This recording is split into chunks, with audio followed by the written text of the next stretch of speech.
Middle East respiratory syndrome is a viral respiratory illness caused by a new coronavirus. دوای بڵاوبوونەوەی ڤایرۆسی کۆرۆنا لە وڵاتی چین کە بەپێی ئامارەکانی ئەو وڵاتە ڕێژەی قوربانیان و توشبووان بە خێرایی لە هەڵکشاندایە و چەند وڵاتێکی دەوروبەری چین و هەرێک لە ئەمریکا و کەنەدا و ڤێتنام و فەڕەنساش حاڵەتی توشبوون بەم ڤایرۆسەیان تێدا تۆمار کراوە. بە ئامانجی ڕێگریکردن لا گواستنەوەی زیاتری ئەم ڤایرۆسە چەندین ڕێوشێنی پێویستیان گرتۆتە بەر. هەرێمی کوردستانیش لەگەڵ ڕێکخراوی تەندروستی جیهانی و وەزارەتی تەندروستی عێراق چاودێری دۆخەکە دەکەن بۆ هەر ئەگەرێکی لە ناکاو و تەبێژی وەزارەتی تەندروستی هەرێمیش ڕای دەگەێنێت هیچ حاڵەتێک لە هەرێمی کوردستان تۆمار نەکراوە و ئامادەکاری پێویستیش دەکرێت. مەترسی ئەو ڤایرۆسە لە وڵاتی چین دەستی پێکرد بەم دواییانە لە کۆتاییەکانی مانج 12 ئەم ڤایرۆسە ترسناچەکەی لەوەیدا تاوەکو ئێستا هیچ چارەسەرێکی نییە لە هیچ وڵاتێک تەنها ڕێگاکانی خۆپارێزی هەمیشە لە کاریگەرترین ڕێگا دەمێنەوە بۆ ڕێگریکردن لە بڵاوبوونەوەی ئەم ڤایرۆسە. سنتەری بڵاوبوونەوەی ئەو نەخۆشیە شاری ووهانە لە سین. ئەو حاڵەتانی لە وڵاتانی دیکە بینراون وەک ئەمریکا و فەڕەنسا و ئوسترالیا و وڵاتانی هاوسەی هەموو ئەو حاڵەتە ئەو کەسانە بوونە کە سەردانی ئەو شارەیان کردووە.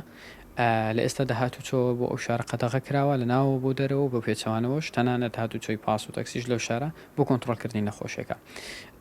ئێمە وەک وەزارەتی تەندروستی لە هەموو ئامادەکاریێکمان هەیە لە ناوە ئەگەر بتوانرێ ئەگەر گومان کرا لەوەی کە حاڵەتێکە هەیە ئیدی دوای ئەوەی پشکنینی بۆ دەکرێت ئەگەر گەیشت ئەو ڕادەی دڵنیا بینەوە بە هەمان شێوە وەکو پێشتر کە ئامادەکاریمان کردبوو بۆ پەتای وەرزی H1N1 شوێنی جاکراوەمان دەبێ و شوێنی تایبەتیان بۆ تەرخان دەکەین.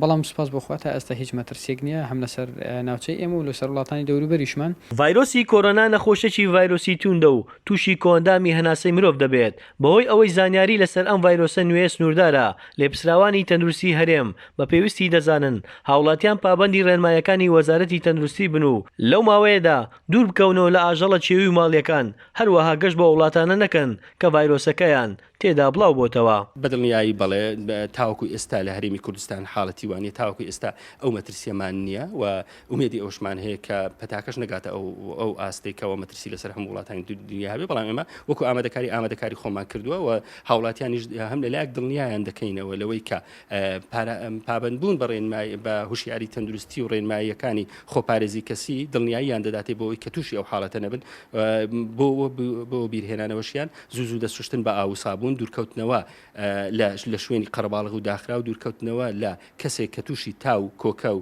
پژمین بوو بێ ئەوە زۆر گرنگە خۆمان بدوور بگرین و ئەگەر کەسێک تووشی ئەو حاڵەتە بوو یعنی حاڵەتی مەبەستم ئەوەیە کە تووشی تاو کۆکە و پژمین بوو پێویست بۆ دەکات لە ماڵەوە بمێنێتەوە نەچێتە دەرەوە نەچێتە داوامکردن نەچێتە سەردانی ماڵەکانی تری خزمەت و کەسەکانی بۆی ڤایرۆسەکە بڵاو نەبێتەوە. وەروە لە ئێستادا دوورکەوتنەوە لە بەرکەوتن لەگەڵ ئاژەڵە چێویەکانیش لەبەرەوەی هێتاوەکو ئێستا ڕوون نییە ئەو بابەتێش یەکێک لەوە کارەکانی گواستنەوەی بۆ مرۆڤ. یەکێک لە نیشانەکانی ئەم ڤایرۆسە تای بەرز و هەوکردنی توندی سێکانە کەسی توش بوو بە ئاستەنگ هەناسەی بۆ دەدرێت. باپێی ئامارەکانیش لە 4 ئەو کەسانەی تووشی ئەم ڤایرۆسە دەبن گیان لەدەست دەدەن.